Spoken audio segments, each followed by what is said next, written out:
Hello everyone, this is Aegon of Astora, and welcome back to my casual playthrough of Dark Souls.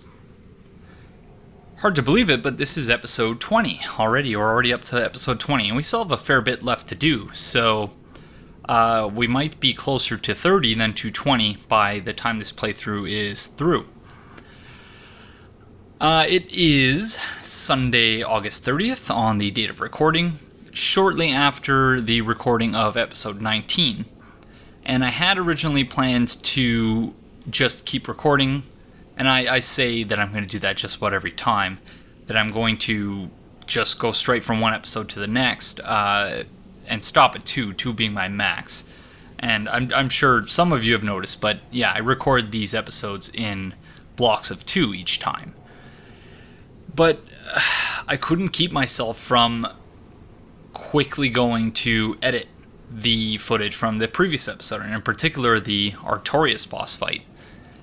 And yeah, I just, as I was preparing dinner and whatnot, I just finished editing it and had a watch 3 or 4 times, and I think it came out looking and sounding pretty great. And I hope you guys will agree.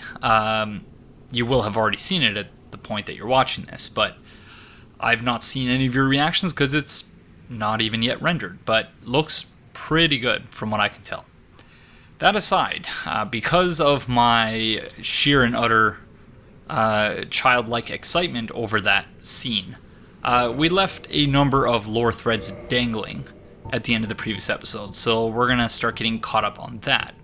So first, actually, let's go with the Guardian Soul. Soul of the White-Winged Lion Sanctuary Watchkeeper, who dreaded the spread of the abyss. The Guardian exhibited traits of several animals other than lions, suggesting that it was no ordinary beast, but rather closer to the beings known as demons.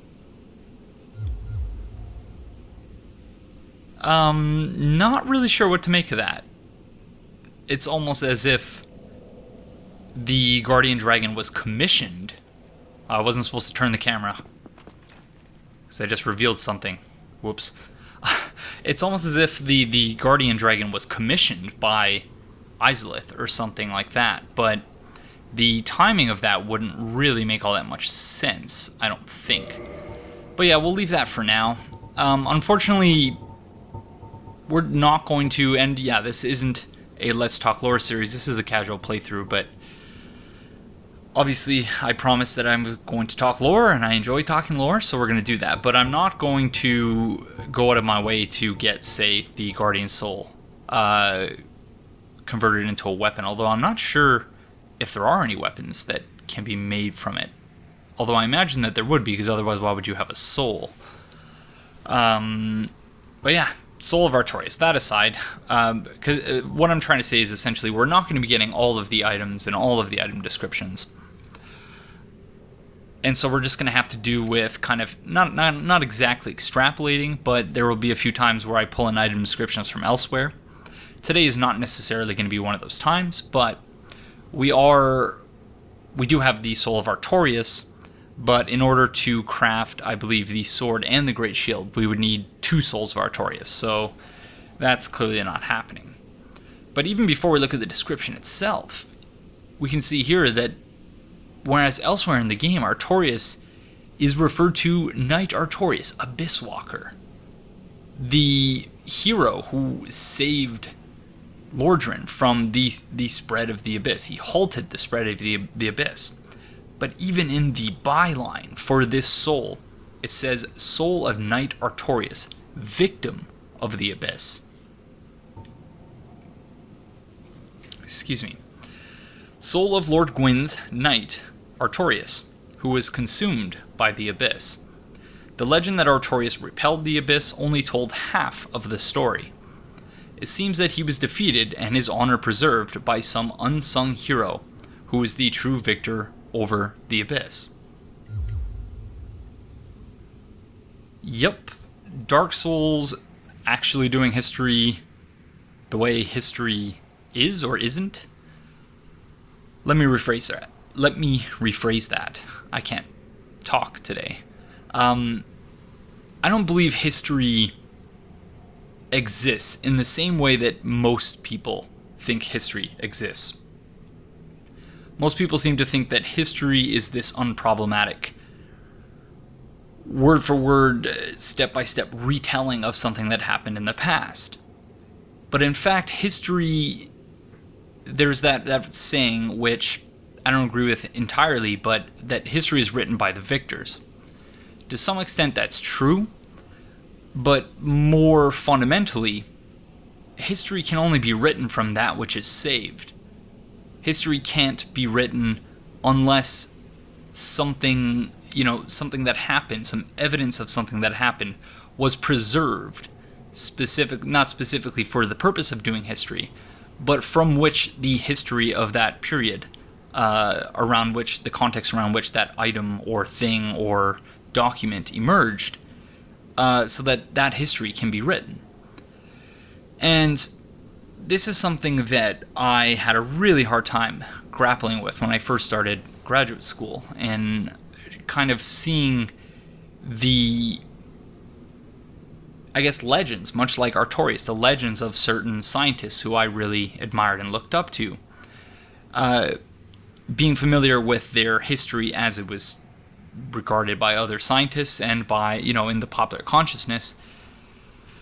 And then, I guess gaining an understanding of historiography, so that is, I guess, kind of the history of history or the study of history. It's a really, really hard to understand notion that history doesn't exist unproblematically. It's not something that's there and that can be written objectively.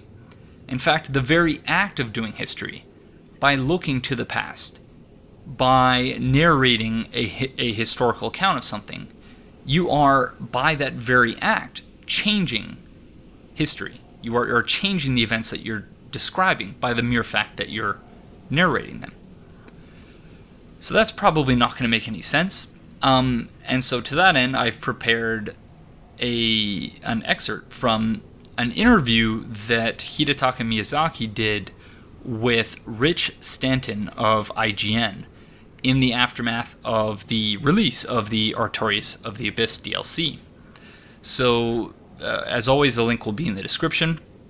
But this article was published, it says, at least according to the URL, November 2nd, or that could be February 11th. Sorry, I'm not sure.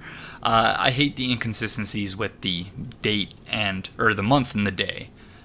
But that aside, we'll go with November 2nd, 2012. And it's called Dark Souls Miyazaki Talks Artorias the Abyss. And one of the things that the author, Rich Stanton, mentions is that, and this is a quote, the DLC ties up the Artorias thread neatly, but introduces some seemingly contradictory details about his past. And goes on to basically express frustration about the lack of clarity on this point. To which Hidetaka Miyazaki responded, quote, "There is not a contradiction. The lore of Artorias that prevailed in the original story is very old, so that it is uncertain. Hence, by experiencing the story of the additional content, there's a partial view of new facts, and the newly unveiled lore will show players another dimension." Oh, I hate individual worship, but Miyazaki is awesome. I really, and his team at FromSoft, I'll put it like that. Miyazaki and his team at FromSoft are amazing. And that's to me, if you are going to concede that history is a thing that exists, then the middle ground, I suppose, would be to say that history exists, but that it's only ever written from partial views of the facts. That you can never, ever have a top-down style history, because no one exists outside of history. No one exists outside of social structures or culture or anything like that, outside of ways of knowing even. And I mentioned it very early on, but this whole story about Artorias, and there's a reason I'm all worked up about this, is that this my understanding of this story coincided with my struggling in graduate school to understand how history works. And the Artorias story, for me, was one of those eureka moments where I not only felt like I understood the story of the game, but that I understood parts of my studies that had hitherto an understanding had eluded me. So yeah, just incredibly, incredibly cool that I don't believe we have any of the items that speak of the legend of Artorias the Abyss Walker. But we do have this, which says that the white cat Alvina speaks a human tongue and has lived since the early age of fire. Alvina was a trusted friend of Knight Artorias and the Great Wolf Sif. And so, based on the item description there, again, which provides a partial view of the facts, then we would seem to be in the, at least past the early age of fire. It's hard to say precisely, because Alvina looks a fair bit smaller when we see her, so you could perhaps say that she's a, kitten, I guess. And so, yeah, it's sorry, I'm tripping over all of the details here just because I get really excited when talking about this story. But it's just incredibly, incredibly cool. We do also have Ring of Fog, but I don't think that has anything. No, that's going to be it. So, and this was the big reveal I was going to do earlier, but that I accidentally turned my camera so that it wasn't actually a surprise. So we're exactly where we left off. We haven't sat at a bonfire or anything. I literally, after I stopped recording, I saved and quit the game, and when I reloaded, this person appeared. But before we talk to her, I just want to point out that from the cutscene that we saw, this is the body of the, I guess, former human. I can't recall what they're called either. Bloatheads? That's the name of the helmet, but yeah, it's kind of cool that actually becomes a part of the landscape. And this trail of abyss oil, which I started calling it in the previous episode, so I'm just going to continue calling it that. This trail of abyss oil coming from that direction. Why? Well, it would seem that this was dragged here. Artorias left this in his wake when he retreated from the abyss.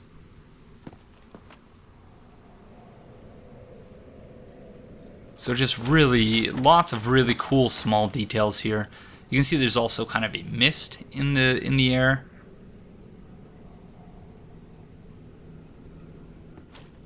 It's just magnificent, this place. But without further ado, let's say hello to Ciaran. You. Is that not the soul of the man who fell on this spot? He was a dear friend. I wish to pay proper respect with that soul. Would you be willing to part with it? So, if you give her the soul, she will gift you her weapons. The gold tracer and I believe the silver tracer. If you decline and then kill her, then you'll get those in addition to her armor and being able to keep this soul. So I'm sure you can guess what we're going to do. Thank you. You are very kind. Please take this. I no longer need it. May the Lord guide thee. Sorry about the little bait and switch there. I figured you all know me well enough by now to know that I'm probably not...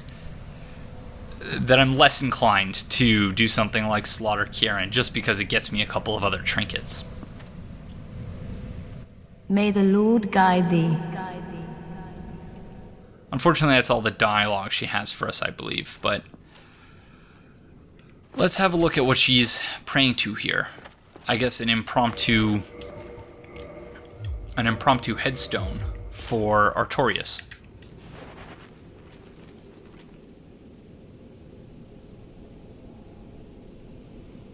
Containing the, I believe it's called a tassel, that Artorias had hanging from his helmet, much in the same way that she has one as well. I don't know why she has heels, but yeah. But her armor is insanely cool looking, I think.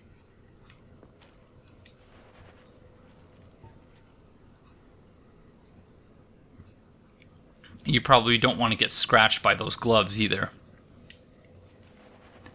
So something that she didn't say, but that she would if we had attacked her, is I can't recall the exact line, but it's something like, "You petty humans always taking what you please." So even though she looks human size, she's same size as the player, she would seem in fact not to be human. Similarly, even though it's cut content, I know, but I don't think it's inconsistent with everything else that we know about Artorias. Artorias refers to us specifically as a strong human. So you humans you're strong, and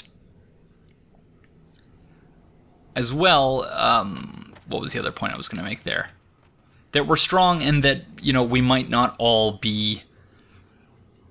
I just watched the footage I cut together of the boss fight like 15 times, and somehow not remembering the dialogue.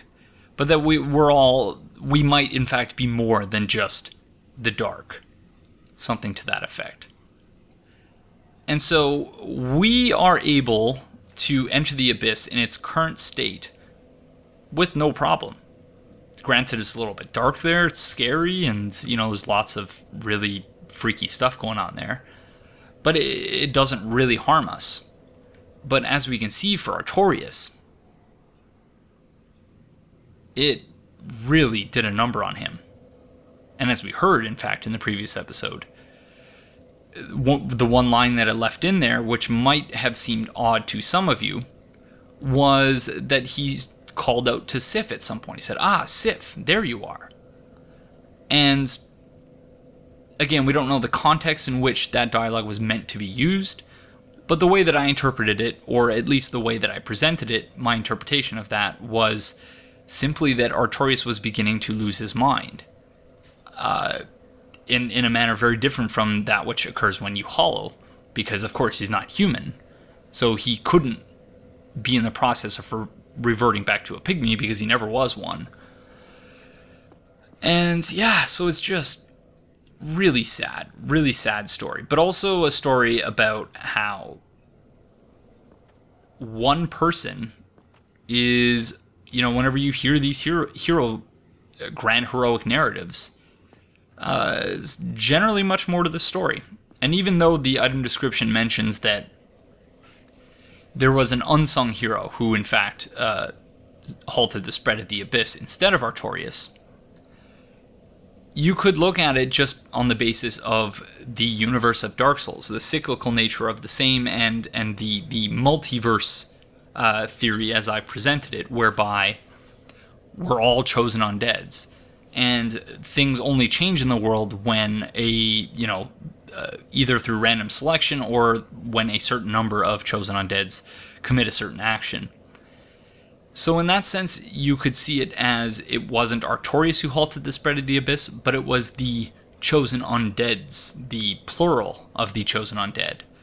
That it was a collective effort rather than an individual one. And that's the way I see it. Right, wrong, whatever.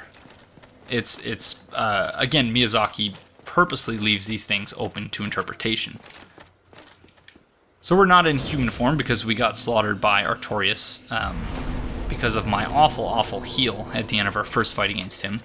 And that's actually good because that means we can light that bonfire, sit, and then go speak with Chester. Because I did say that I had a lot to speak about with respect to Chester, so we're going to go do that now.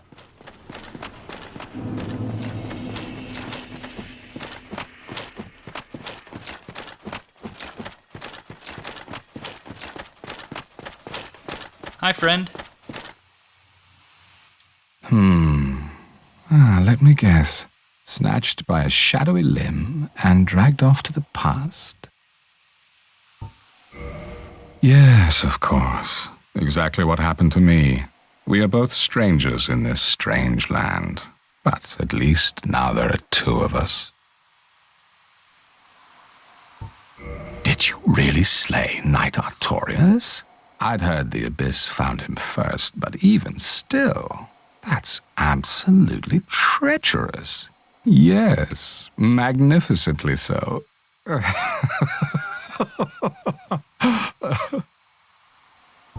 Believe it or not, Oolacile has brought the Abyss upon itself, fooled by that toothy serpent. They upturned the grave of primeval man and incited his ornery wrath. What could they have been thinking? But to you and I, it's all ancient history. You have to ask yourself, does it really matter?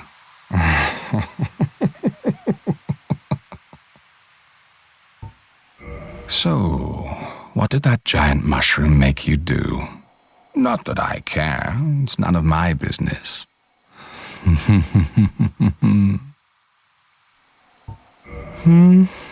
I've little to talk about, really. Oh, you know me. What do I know?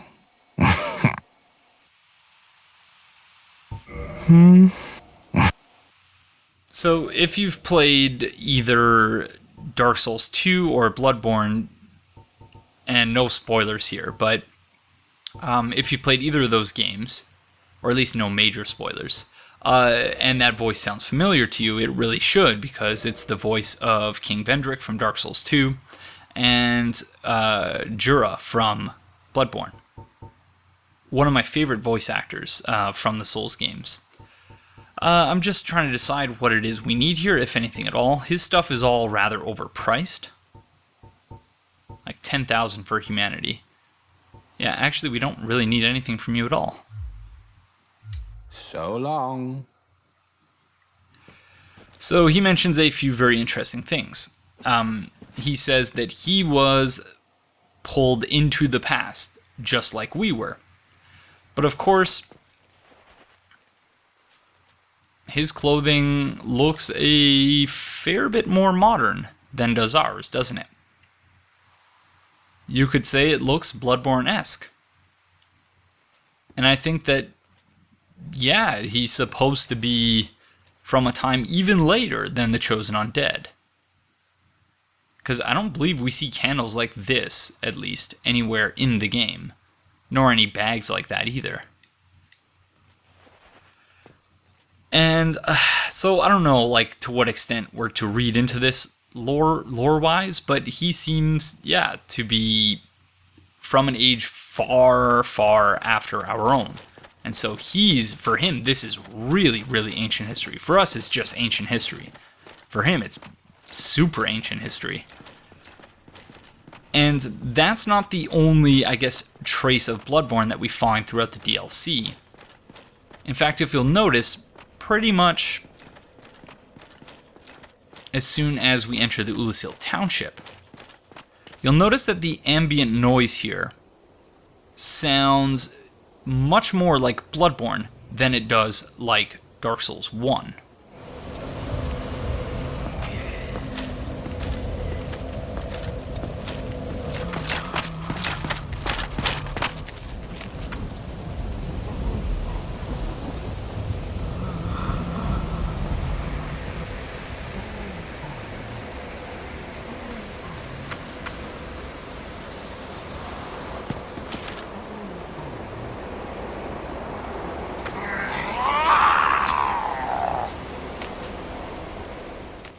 To me, this was them trying out a bunch of things and seeing what will work and what won't work in terms of their, changing design, their evolving design versus, in contrast to the Dark Souls games.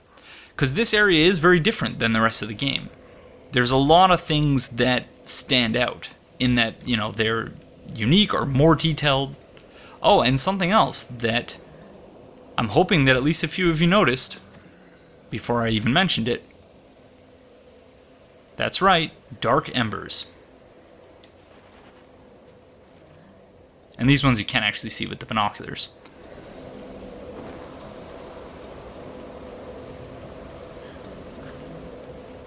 So the closer we get to the abyss, recall that when we were in the Royal Wood, we saw twilight embers. Back when we were in the Undead Parish, for example, or even the Demon Ruins, or the Undead Burg, we saw gold embers. Here, dark embers, abyssal embers, oil embers, whatever you want to call them. So that's one detail that I've, as you all are aware at this point, I've become kind of fixated on. But it's a very cool little detail that is very, very easy to miss. So yeah, I like that a lot. Alright, I think that's about it. So let's reverse our hollowing and kindle. I've no doubt that we'll be invaded sooner or later.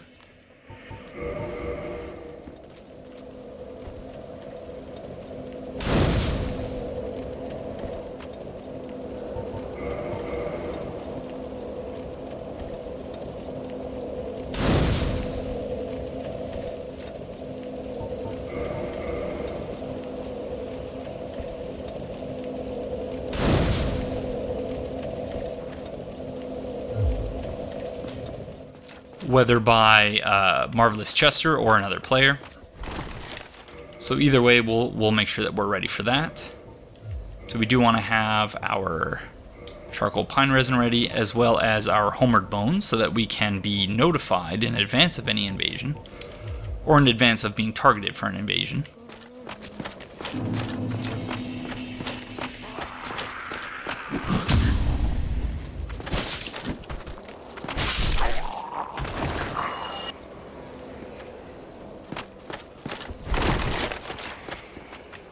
So yeah, this is a very, very grim and dark place.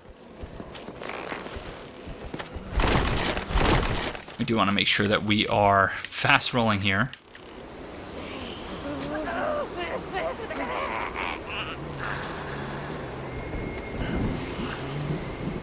And these guys would seem to have, at least at one point, been human. They don't seem to be especially happy, though.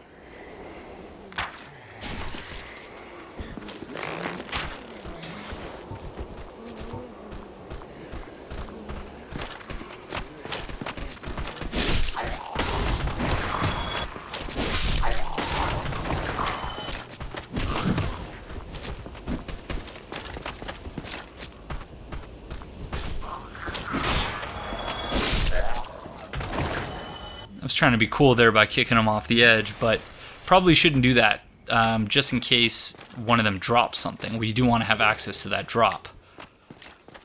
I do believe the bloat hit is a rather rare drop, though, so I'm not sure whether we'll actually be getting that. Do we have? We don't have cast light. We need cast light. So let's try that again.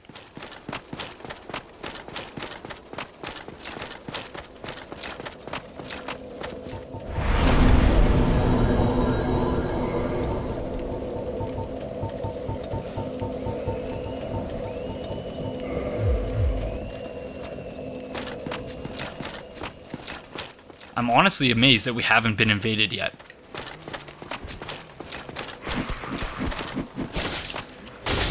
Don't want to get hit by that attack where they swing their arms wildly, because it can stun lock you like crazy.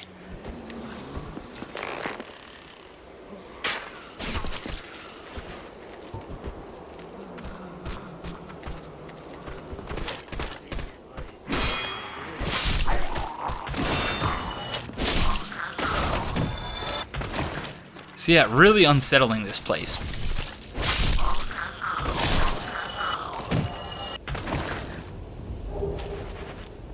And I'm probably going to be reading too much into the similarities between this and Bloodborne, but I can't help it.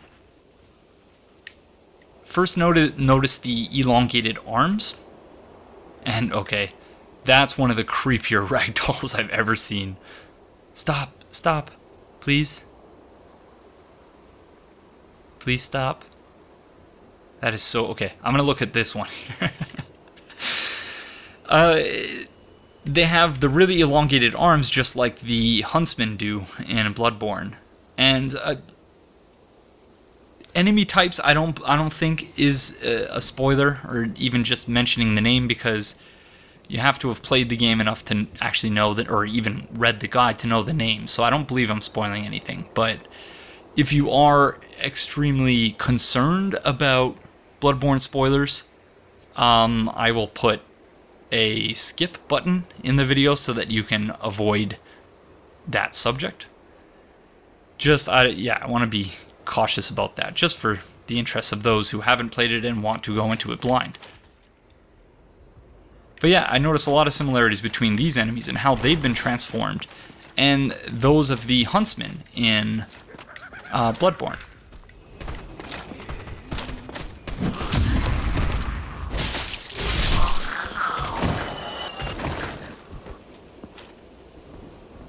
And we can see all the way down to the abyss almost from here. Returning actually to Chester's dialogue, we're about to get a visit from him, but he mentions that Oolacile brought this upon themselves, and that they were convinced by that toothy serpent to upturn the grave of primeval man. So primeval man, presumably referring to... Ouch. Referring to Manus. And toothy serpent, referring presumably to Kath, to Darkstalker Kath, but it could, I guess, theoretically be either of them, or both of them. It would obviously make more sense if it were Darkstalker Kath, who somehow knew that Manus would be the one to herald the return of the Abyss. Because I'm keeping in mind what we discussed in the previous episode about the translation, kind of the little details that get lost in the translation of titles like Father of the Abyss. That Father of the Abyss isn't to say that, Manus is somewhat akin to the biological Father of the Abyss, but rather that he watches over it. And that he seemingly presided over the Abyss's expansion. So very, very interesting that, again, Kath and Frampt seem very much to be... Nah, not gonna bother. Maybe I'll get that one later. So this is a developer message. Let there be light. That Kath and Frampt seem to have just this really, really power-hungry, manipulative quality to them, where they'll say anything, do anything, as long as it serves their interests. In the case of Darkstalker Kath, wants to, I guess, at least he tells us that he wants another Dark Lord to be in charge. He wants to herald the arrival of the new Dark Lord, and to put an end to the Age of Sunlight. Or the Age of Fire, rather. You have to forgive me for being a little bit less talkative right now. It's not that I'm tired, it's just that, the DLC... Oh, okay. Interesting.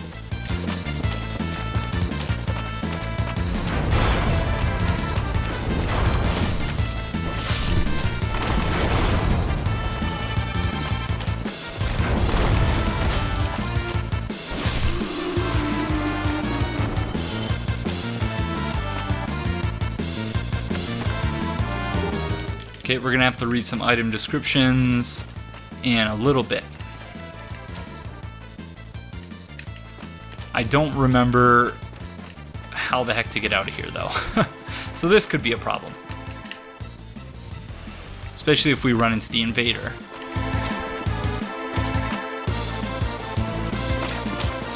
But yeah, what I was saying before we got invaded was basically that I'm out of practice in this area. That I did the base game 4 or 5 or 6 times before I shelled out the extra money for the DLC.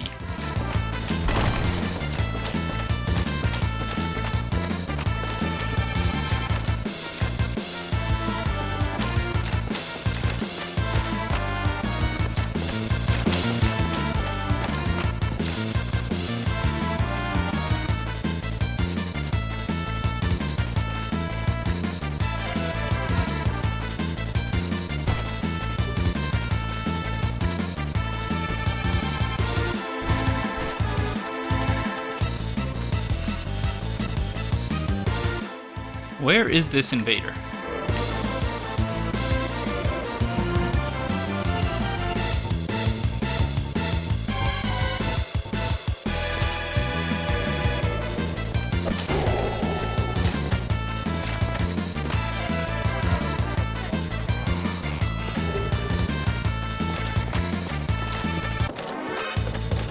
Oh, alright, this is getting very interesting now.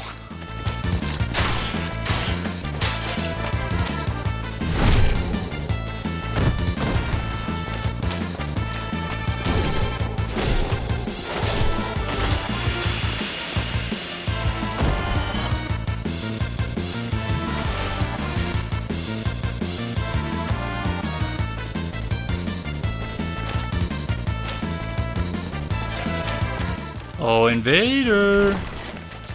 Where are you?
Alright, whatever. Let's just move on.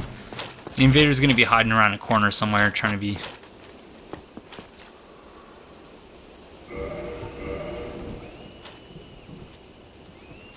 Alright. I can only assume that they invaded up near the bonfire. Oh, he's still sleeping? Fast asleep. I can only assume that the invader had invaded up near the bonfire, went looking for us, and then walked right by us at some point. And then got annoyed and just jumped into the abyss. But now that the invader is gone, we can read some item descriptions.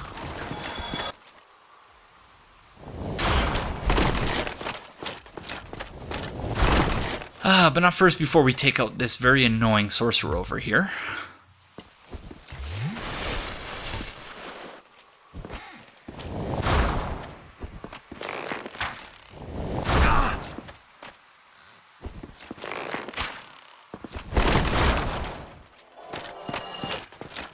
That was a close one.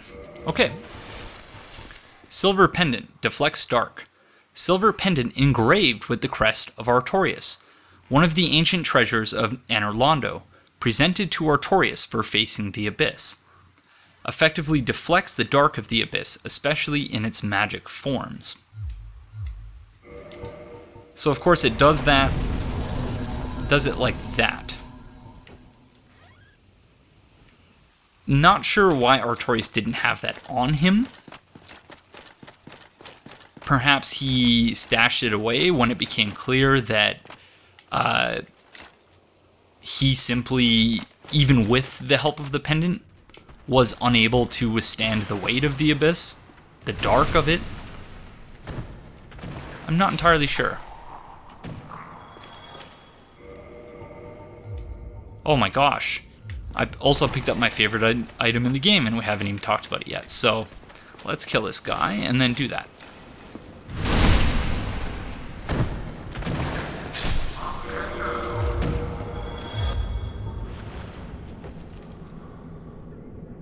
Did I just see the mimic walking? No, it was this guy. Hey, friend.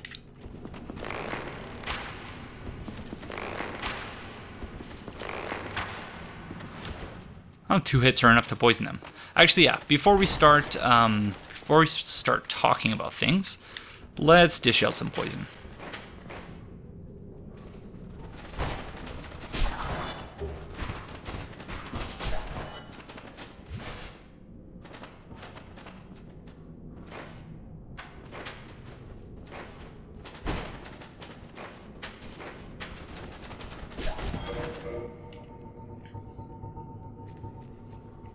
Oh, we got 2 of them. Very, very important that these are placed at the bottom for quick access. In fact, crucially important. Very good carving. Head carved of arch trees by Go in his imprisonment. Go imparts an emotion to each and every completed carving, which helps him achieve personal enlightenment. When a head is disturbed, it speaks, reflecting the emotion conferred to it. This head says, "Very good." Have another look. Does it not appear quite jovial? Sure. I'm sorry, carving. Head carved of arch trees by Go in his imprisonment. Go imparts an emotion to each and every completed carving, which helps him achieve personal enlightenment. When a head is disturbed, it speaks, reflecting the emotion conferred to it. This one says, "I'm sorry, have another look." Isn't that an expression of atonement? So part of the reason these are so very important is that I've been waiting to show all of you this. Very good, very good, very good, very good, very good. I'm sorry, I'm sorry, I'm sorry, I'm sorry. Don't ask me why I find that so incredibly hilarious. The carvings themselves, yes, but especially when you speed them up. You speed up the speed at which the audio is playing, and it sounds just like a normal guy saying, "I'm sorry, I'm sorry, I'm sorry." So evidently the act of recording for the carvings was simply just the guy saying, "I'm sorry," and then they slowed it down and added bass and things like that. So yeah, I've been wanting to show that off, but haven't really had a venue yet with which to do it. So hopefully it's as funny as I remember it being. Otherwise, you guys are all just going to be like, "Why was he all excited about that?" Let's see if we can poison the sorceress here. Nope, we're hitting the wall. Dagnabbit. Okay. Let's just take these guys out.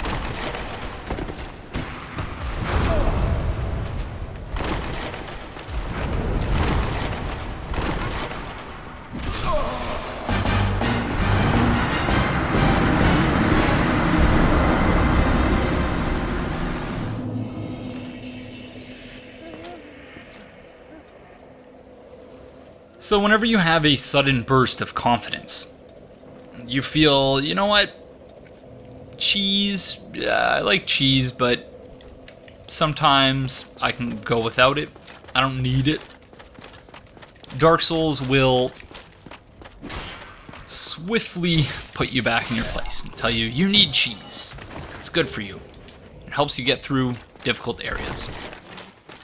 Lesson learned. Thank you, Dark Souls.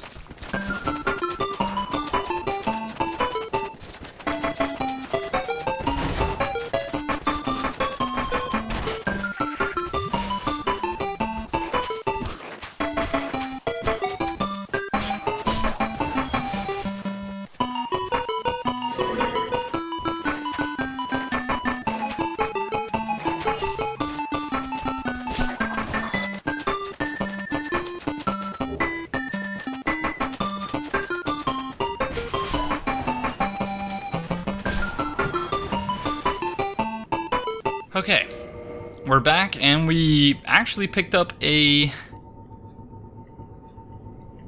bloated sorcerer head.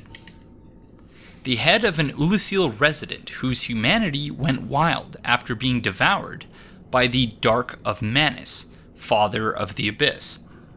The bloated head is fissured, the cracks lined with innumerable tiny red eyeballs, and accented by protruding brain parts. It is lightly enchanted, suggesting that it may have belonged to a sorcerer.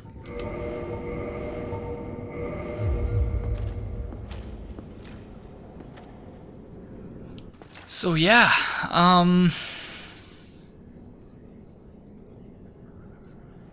pretty messed up stuff.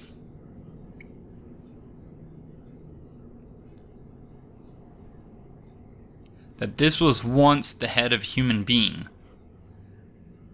And of course that we're wearing the head of... Okay, I'm gonna take that off now. That actually literally just, genuinely just gave me shivers. Pretty gross.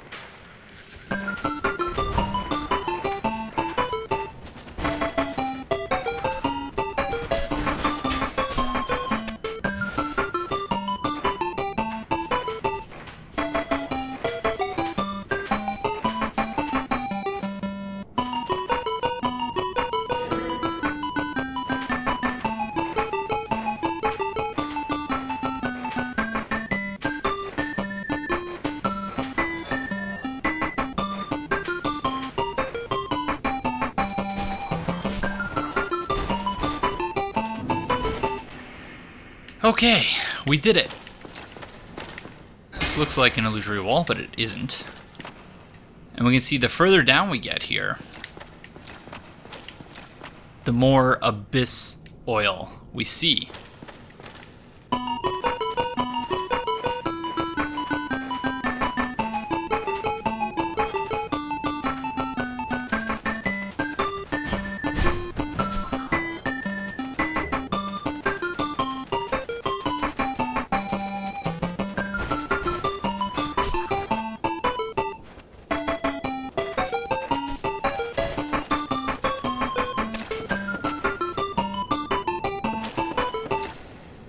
You can make that jump. I have made that jump.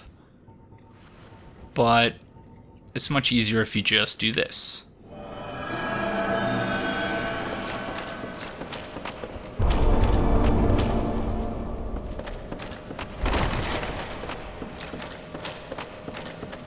To get our hands on a red Titanite chunk, 2 of them. 1 red Titanite chunk. I don't think we've read the description for that yet, so let's do that. Okay, I guess they're all more or less the same. But we do have some sorceries that we picked up, so let's check those out.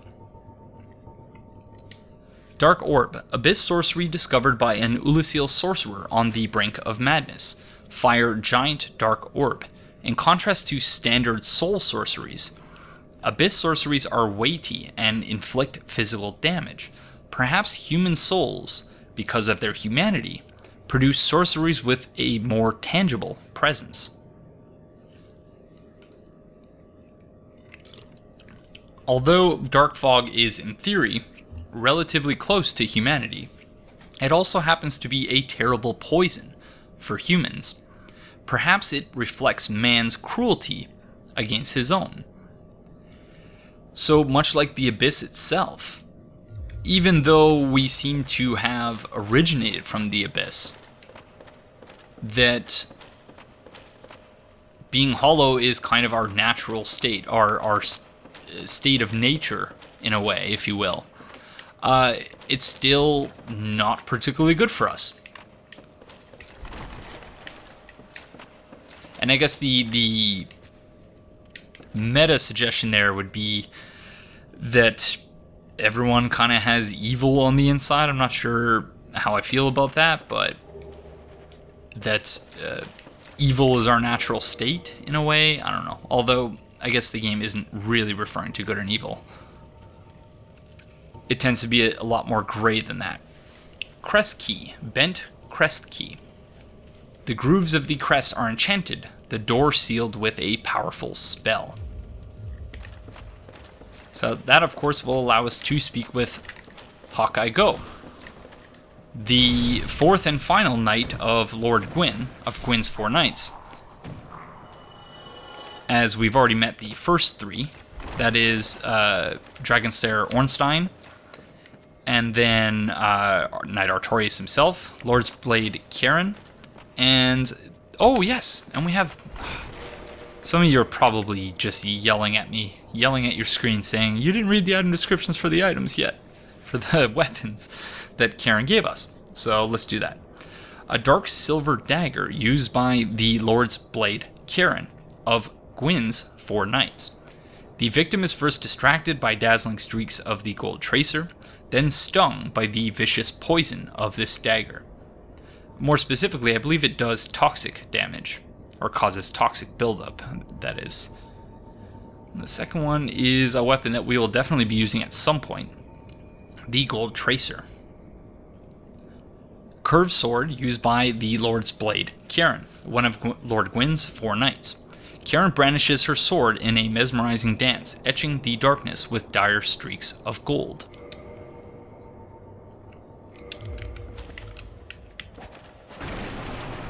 I love this weapon.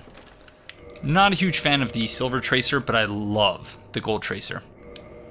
So much so that we're going to quickly move this out of the way and move this up near the top.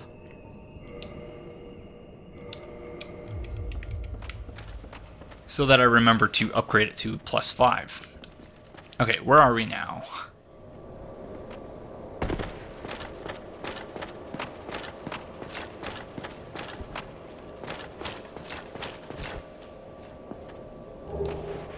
Twin Humanities.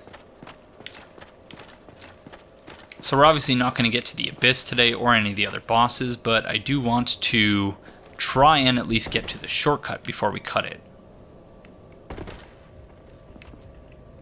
And we are very close to being able to do that. So let's have a look again at the item description for the Oolacile Ivory Catalyst, which says, formed by enchanted white bark branches. The white bark boosts sorcery adjustment, but the sorceries of this lost land are gentle and not affected by intelligence.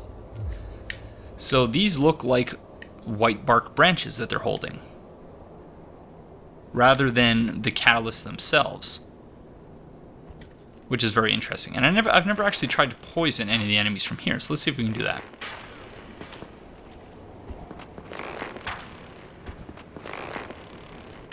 Yes, we can. Beautiful. Because this, or can we? Yes, we can. This is the last obstacle before the next bonfire, or one of the last obstacles before the next bonfire, and forms part of an obstacle before the shortcut is unlocked. And we missed an item over there. I believe it's just a soul item, but let's grab it anyway.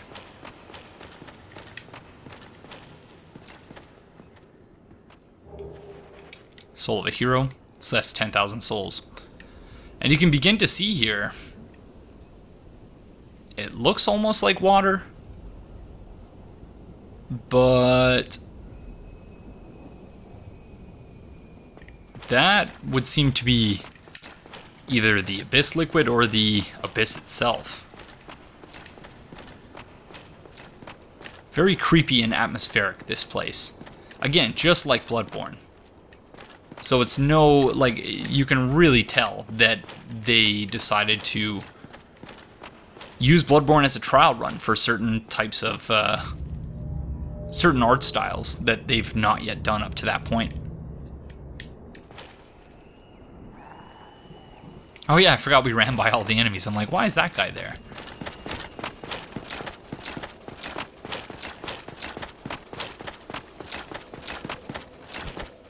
I considered going to speak with Hawkeye Go, but we're probably better off ending it here. But thank you very much for joining me, and I will see you in the next one.